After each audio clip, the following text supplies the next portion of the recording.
Hey people, Kieran here. It's been a month since I updated you last, and it is now just 45 days until the Comrades Marathon. And in all honesty, I've had a few ups and downs in the past month. Family life, work life, a bit of illness have all taken a chunk out of my training, and it hasn't necessarily gone according to plan. I haven't really even had the time to make a video to update you. Being 100% honest, I haven't really managed to clock the mileage I wanted. I haven't spent enough time in the gym, and I haven't been on enough of those nasty old hills.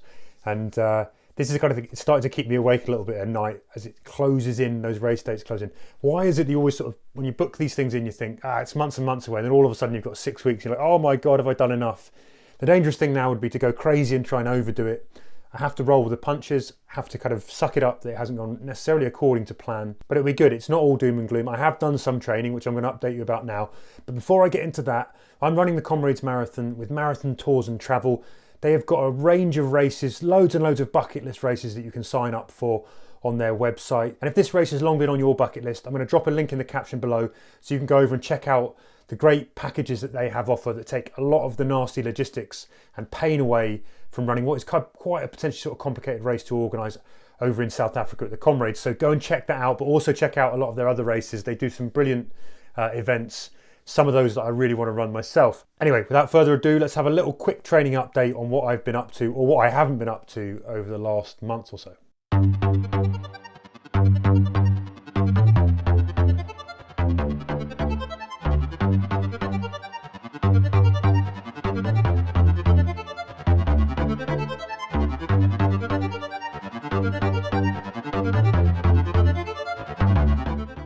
So let's talk about the highlights. Well, March was actually a pretty good month. I did get quite a lot of mileage in. I was getting consistency in the gym. I was feeling good about everything. I was starting to get that kind of race ready, kind of bulletproof feeling. But one of the things I hadn't really managed to do was find a lot of hills. So one of the days I got a great session and I went to Notting Hill.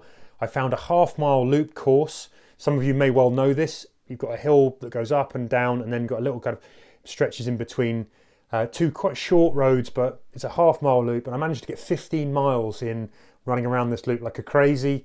Lots of the residents there were kind of looking out their windows wondering what I was up to, but it's pretty much one of the only places I could get within easy reach to go and do something like that. And that was a great confidence builder because I felt brilliant from the first rep to the last rep, and to get that kind of time on feet doing that was really good as well. So that was a real positive. I also raced the London Landmarks Half, where I did a 1:31:51, which is pretty speedy for me at the moment, bearing in mind that I haven't done lots of sort of fast running. Most of it's been kind of longer and slower. And I'd also tacked on a 7-mile warm-up. I ran to the race start for that. So I turned it into a 20-mile run, more akin to kind of a marathon, but with some faster bits towards the end of that.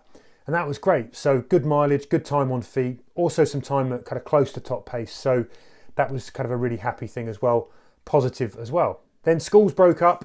Easter holidays came, and that meant a family trip to Dubai for a week's holiday. Now, I was hoping that this would be a great opportunity to get some heat training in. Dubai isn't the most runnable kind of city I've discovered when I got there. It's lots of concrete, lots of sort of 12-lane roads. I did, however, manage to get out and do a half marathon around the marina, around the Dubai marina in the midday heat. So I got some heat training in, sort of 28 to 30 degrees, half marathon, clocked good mileage. And then I also managed to take a trip out of town to go in search of some solitude and some desert running.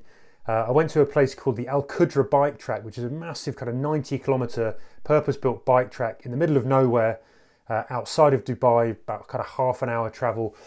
And I ran a 20-miler out there, and I managed to get to a bit where you could turn right and go into the dunes and sort of feel like you're in the desert on your own. There was no one around, did a bit of running in the sand. Again, it was kind of, I ran in the morning where it was cooler, but eventually it got to kind of maybe sort of late 20s in terms of the heat. So that was all good. Good time on feet, good escape, wonderful experience. And yeah, that felt good. But then about a fortnight ago, right after I got back from Dubai, I got a cold.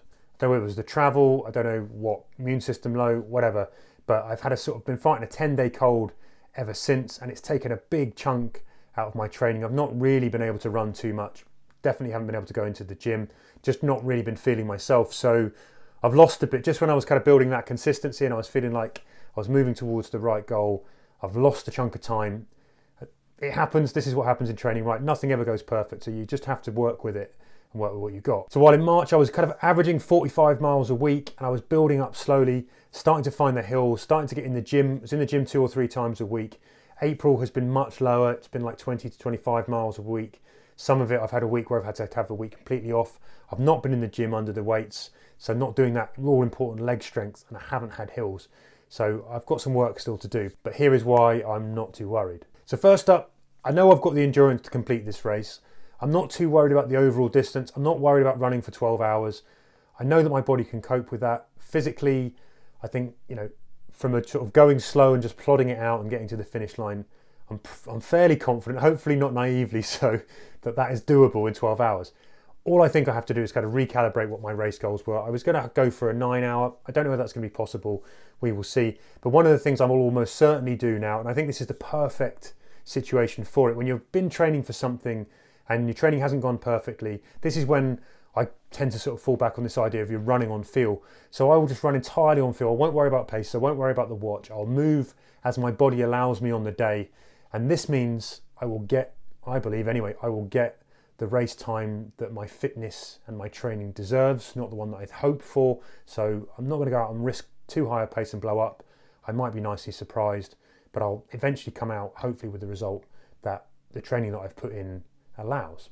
Now that said, I've still got 6 weeks to go. So if I can get a good 4-week training block in now where I do some smart things, like get back on some hills, build that mileage steadily, get in the gym and add some strength to the legs, there is still time to have an impact. I've also got a training race coming up in a couple of weeks' time. I've got a 58 kilometer Adidas Terex Maverick Exmoor Ultra. That's 58 kilometers with I think about 3,000 meters of climbing and probably a similar amount of descending. So that is a meaty old race. It's down in Devon, North Devon, where I grew up, and in and around a place, Linton and Lynmouth, where I'm really familiar with it. I can still remember as a kid on school trips being marched around this place. And it's one of those places where you just didn't want to walk anywhere. So going to get back on the coastline out there, take that head on and enjoy, basically giving me some decent time on the hills. That would be a big, big boost for confidence, I think. I'm also going to spend some time focusing on the things that I can control. So one of the big things I've done is look at my shoes, start to decide which shoes are best for this kind of road ultra. I've tested obviously hundreds of shoes and I've tested them over lots and lots of miles. I've just put a video up on the Run Testers right now that looks at the best ultra shoes for road running and particularly for Comrades, looking at the considerations I took into account, and I've picked one shoe that I'm going with now. Go over and check that out on the channel.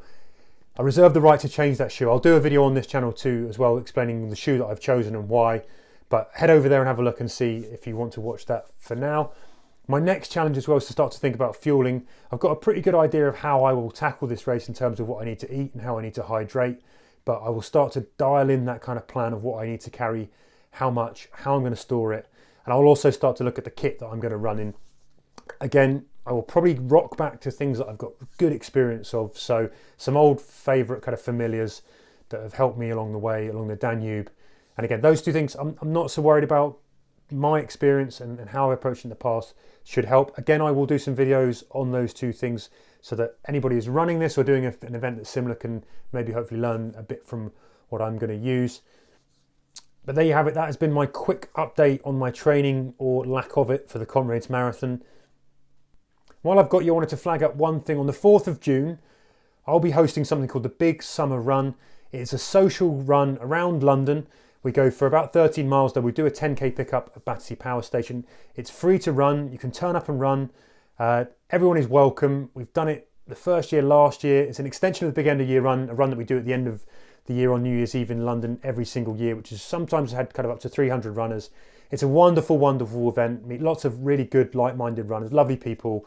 Hopefully the sun will be shining. That'll be the last thing I do before I go to the Comrades. So if you want to come and join, I'll stick a link in the caption below so you can see more details about that, but it would be lovely to see you down there. That should hopefully be a big fun day out. Otherwise, happy running, people. Please do leave me a comment below. Tell me what challenges you've got lined up, how you're training for them, how it's going. I really love to kind of see your stories and hear about the success, some of the troubles, all of those things. It's wonderful to watch other people doing their thing as well and hear about how it's all going. So please update me down below. Otherwise, I'll see you again soon on the channel, and I hope to not leave it a month next time. But happy running, people.